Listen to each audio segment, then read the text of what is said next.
Agora, nossos repórteres na trilha do tráfico que tomou conta da fronteira entre o Brasil e o Paraguai.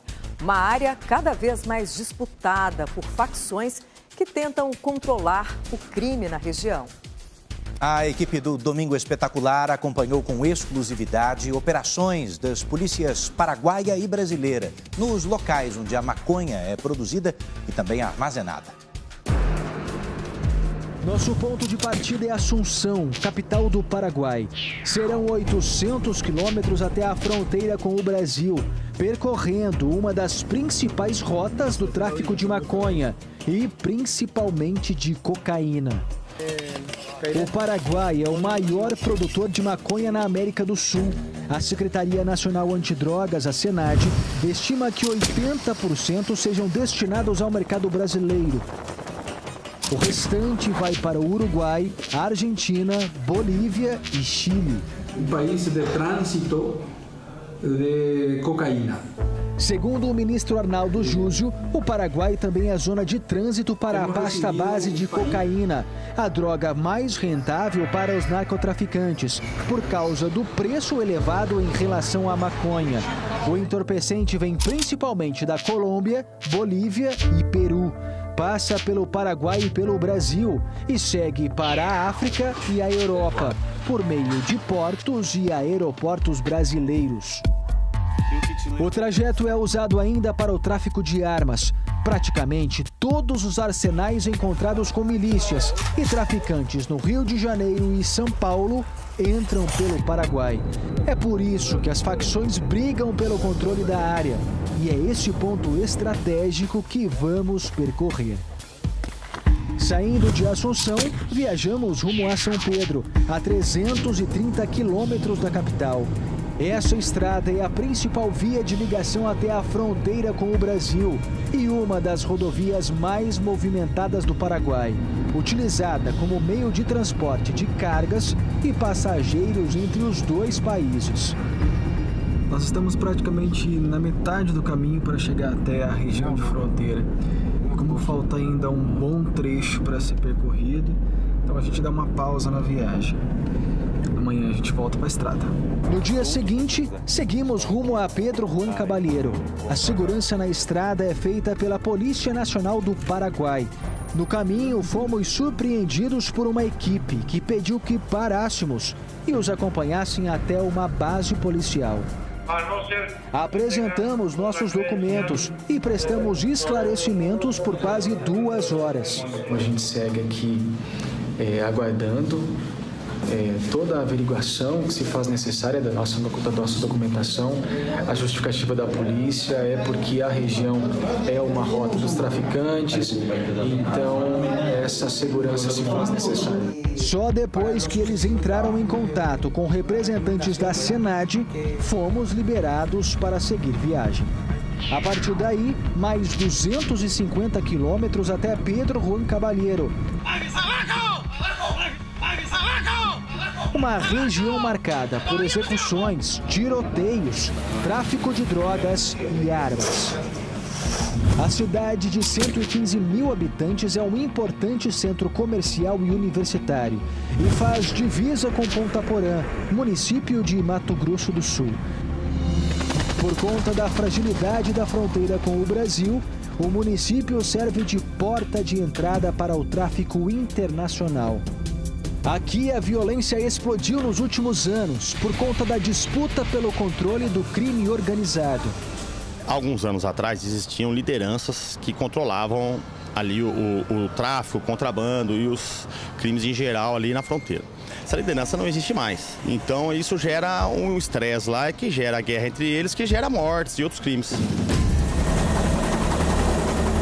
Acabamos de chegar aqui na sede da Secretaria Nacional Antidrogas.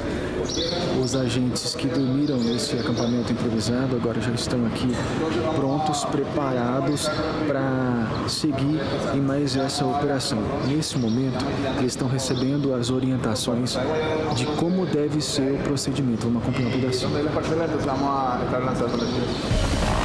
A SENAD estima que os traficantes cultivem entre 12 e 16 mil hectares da droga.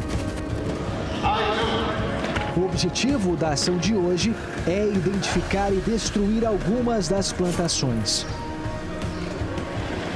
Seguimos em carros da Polícia Paraguaia, acompanhados pelo comandante Oscar Chamorro. A área monitorada pelos agentes, onde está o plantio da maconha, fica a apenas 3 quilômetros da fronteira entre Brasil e Paraguai. Parte da equipe vai à frente para analisar os riscos. Os policiais usam também um drone para monitorar a região. As roças de maconha encontram-se a maioria na área de proteção ambiental das fazendas que produzem licitamente, né, soja, milho, gado, e eles aproveitam essa reserva de floresta para esconder os cultivos ilícitos de maconha. Pelo rádio, o grupo informa ter localizado um acampamento. Houve troca de tiros, mas ninguém ficou ferido. Área liberada e chega a hora de avançarmos até o local de plantio. Vai começar a entrar aqui por esse milharal para chegar até o encontro dos agentes que já estão lá na frente e fizeram a segurança da área.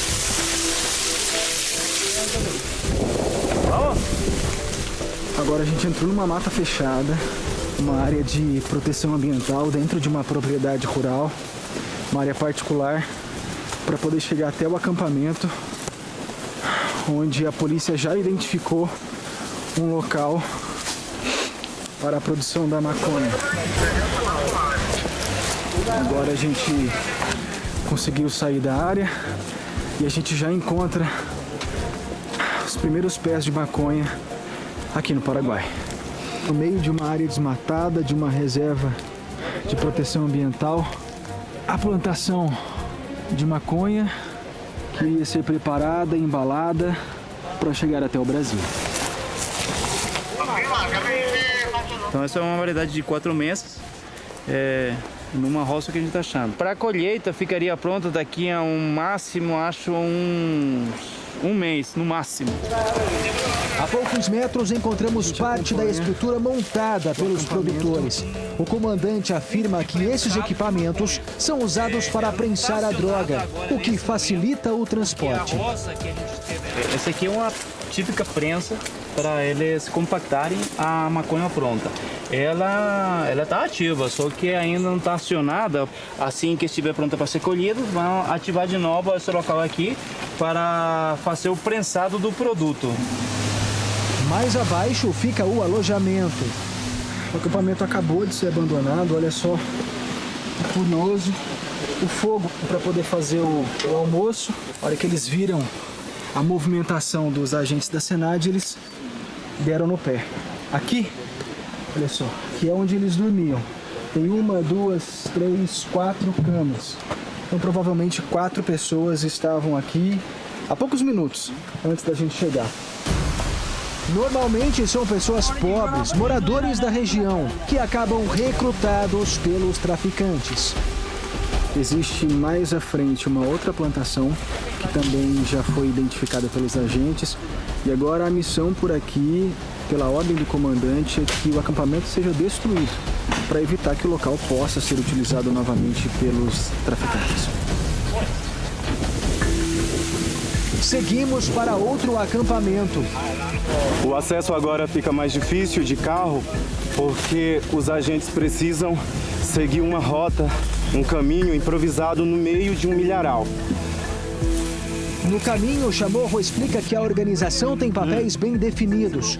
Na base estão os plantadores responsáveis pelas roças. Em seguida, vêm os chamados prensadores, que compactam a droga para o transporte. Acima deles, os gerentes, que negociam a maconha diretamente com as facções.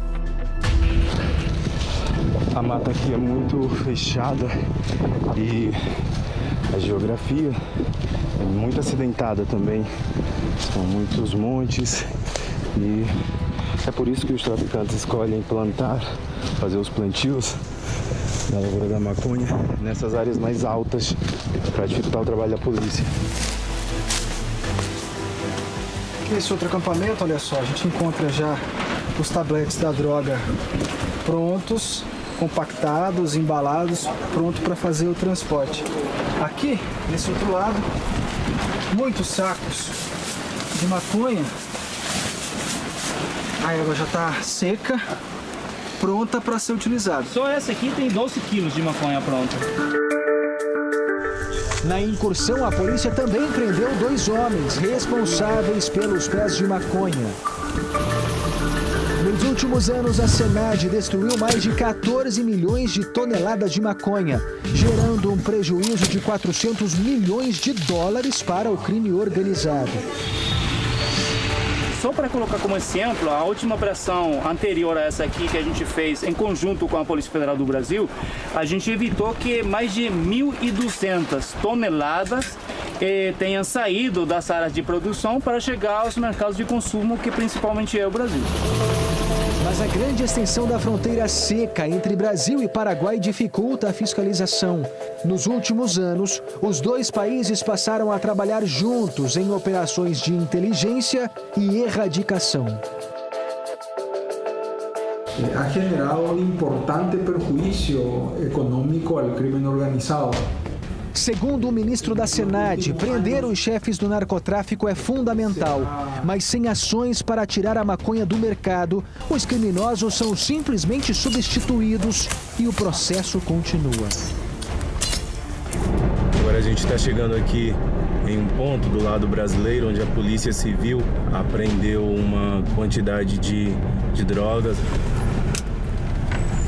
A princípio, quando a gente vê, é uma fazenda comum, super discreta, que jamais a gente consegue imaginar que funcionasse aqui um depósito de drogas e que o fazendeiro proprietário e que as outras pessoas que vivem aqui estavam envolvidas todas com o esquema.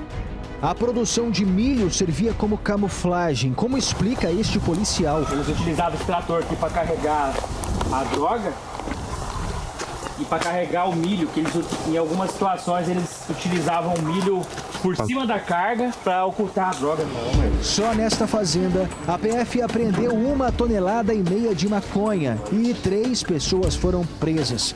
Para se ter uma ideia, se a droga é destruída no Paraguai, há um custo de R$ 50 por quilo para os 2 países. Se a maconha chega ao Brasil, esse valor sobe para R$ 800. Por isso, a estratégia é reforçar a parceria com o país vizinho e evitar que a droga cruze a fronteira. E quando se erradica uma plantação de maconha, muitas vezes numa só plantação, se erradica o tanto de maconha que é apreendido no Brasil inteiro. Tudo é fruto dessa política que está sendo implementada pela Polícia Federal e pela Polícia Paraguaia de erradicação das plantações e o combate que está sendo feito.